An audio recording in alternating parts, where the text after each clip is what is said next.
يا عمي ليش عم تحكوا عليهم؟ والله مطر والله لو قوصوا على جبهة من اسرائيل غير حرب جبهة من اسرائيل لو قوصوا على القلق هذا كله غير حرب اسرائيل. خلاص ضب مسدسك ورا ظهرك ضبه لا تهيج الناس. انت امن انت امن انت ورا انت عميل يا زلمه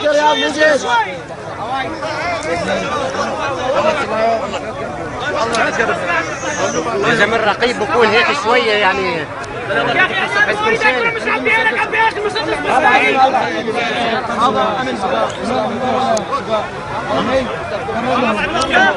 يا اخي مواجهه جيش. يا شباب هذا اللي قاضي المسدس مو كفو يقضبوا بالحرب تلاقيه قاعد يرضع من بز امه. يا اخي ما فهمني يعني لا هذا العميل اللي كان قاضي المسدس هون من بيناتهم.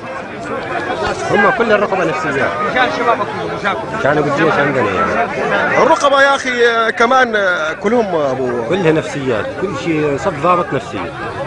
كلهم وينك هذول كلهم وينك عبد مأمور بالصرمايه هذا كله. الله وكيلك ما واحد يرجع مترين لورا وينك. والله كله هذا وينك هذا كله موجود هنا بالصرمايه موجود.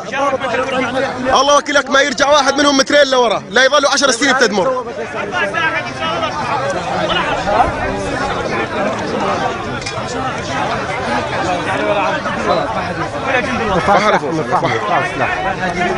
انت بدك تقوسني قول لي بدي اقوسك لا تجيني غدر بس.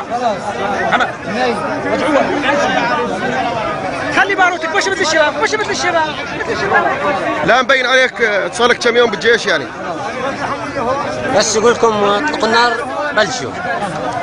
والله يا شباب لعب حالك حط جناد